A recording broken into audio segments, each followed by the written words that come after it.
Fortune's Progeny, The Ascent, Episode 9, The Charter's Heart and the Unexpected Benchmark. The withdrawal of Felicity hung in the air like a warning. Trent did not celebrate, nor did he feel relief. Instead, he felt a cold, focused clarity. The field was narrowing, and the remaining contenders would be watching him as closely as the trustees. He could only move forward. He had no time to stumble or break. His assignment from Silas, to study the founding charter of Aethelgard heritage, became his anchor. He began clinically, approaching it as a business document, analyzing its tenets for strategic insight. But as he read the scanned handwritten words of Alistair Aethelgard, the tone pulled him in, deeper than he expected. To my heirs and those who steward this craft, we are not merchants of wood and cloth. We are custodians of time. A man spends a season's wages on a dining table. It must hold not just his food, but his family's arguments, his children's homework, his future grandchildren's puzzles. It must bear the weight of his life. If it cannot, we have stolen his time, not earned his money. This was not a corporate mission statement. It was a moral covenant. Value was measured in human time and dignity, not just profit. Trent read the passage again and again, the words settling into his bones. He thought of his own debt, the hours of labor it represented, the years of his life it had claimed. Alistair's covenant was about not stealing time from customers. But Trent realized with a jolt that his student debt was time stolen from his own future. Every payment was a set of hours he had already spent. The foundation steps were not just about money. They were about reclaiming his own time. Driven by this new perspective, he dug deeper into the archives, using his consulting skills to access old trade records and historical society documents. He found a story not in the official history, buried in a ledger from 1952. A small batch of Aethelgard chair frames, due to a supplier's error, had used wood prone to warping. The flaw wouldn't appear for years. Alistair discovered it after 30 chairs had shipped to customers. The company's ledger from that quarter showed a staggering line item, recall and replacement initiative, minus $12,400, a fortune at the time. Next to it, in handwritten ink, cost of integrity, paid in full. Trent sat back, stunned. Alistair had spent a small fortune to fix a problem his customers might never have noticed. He had prioritized trust over profit, reputation over margin. It was the foundation steps made manifest, the short-term pain for long-term gain, the willingness to take a hit now to build something unshakable for later. He tracked down a digitized historical society interview from the 1990s, the crackly voice of an elderly woman who had been a child when the recall happened. Her words were a time capsule. Oh, the Aethelgard men, stubborn as the oak they used. My mother had one of those chairs. 2 men showed up at our door one day, said there was a fault you couldn't even see.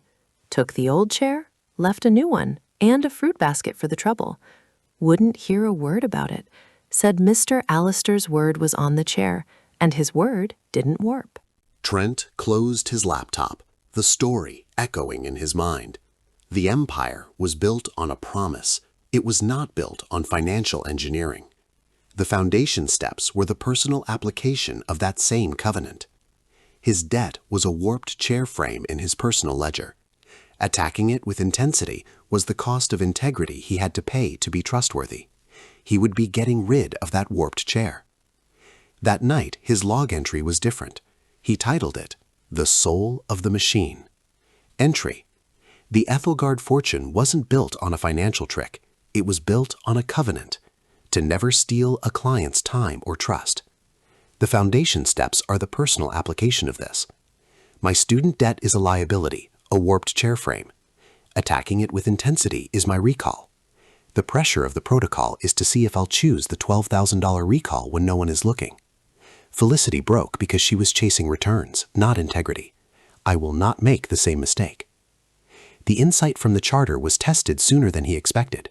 Leo, still reeling from his crypto losses, invited Trent to a celebratory dinner at their old pub. The occasion, Leo announced with forced cheer, was a new job, a higher base salary sales role at a more established tech company. Between bites of his burger, Leo asked, So the mentorship is still crushing your soul? You seem less haunted than before. More settled. It's becoming more interesting. Less about spreadsheets, more about philosophy. Money philosophy? Like more is better? Before Trent could answer, Leo's phone buzzed. He glanced at it, and his face, usually a mask of brash confidence, fell. Just for a second. Then the smile snapped back into place. Nothing. Just my portfolio. Crypto winter is a real thing, man. He tried to laugh it off, but the strain was evident in the tightness around his eyes. Rough? Trent asked carefully. Leo waved a dismissive hand, but his voice was thin. It'll bounce back. Always does. It's just paper losses until you sell, right? He recited the mantra, but it sounded hollow, a script he no longer believed. Later, back at the shared house, Trent found Leo in the living room, not gaming, but staring at a complicated flashing chart on his laptop. He looked exhausted, the bravado stripped away. Quietly, from the doorway, Trent said, Hey, you okay? Leo didn't look up. Remember that can't miss app tip I gave you? The NFT ticket thing? He let out a short, bitter laugh. Missed. Spectacularly. It's basically zero. And my main bag of sure thing crypto is down like 65%. I'm kind of in a hole, man. The confession hung in the air. Leo, the hustler, the opportunist, the guy with the next big thing, was adrift. He had no system, no emergency fund, no avalanche, just a collection of bets that had gone sour. What's the plan? Trent asked, feeling a profound responsibility. The plan? Wait for it to moon. What else?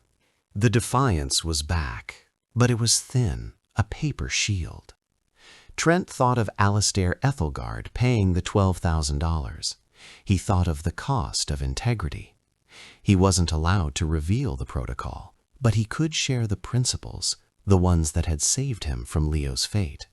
Trent said carefully, My mentor has a saying, the only way out of a hole is to stop digging. Maybe you take the loss on this one. Sell what's left. Not because it won't go back up, but to get a clear number, a real number of what you've lost. Then you build a wall, a tiny cash wall, so the next emergency doesn't shove you deeper. Then you attack the hole, one shovel at a time, smallest to biggest. He was describing steps 1 and 2. To Leo, it sounded like a revolutionary, painful form of sanity. Leo stared at his screen, at the flashing red numbers. For the first time, Trent saw not a reckless gambler, but a scared young man in over his head. And if I don't have the guts to do that? Leo's voice was barely a whisper.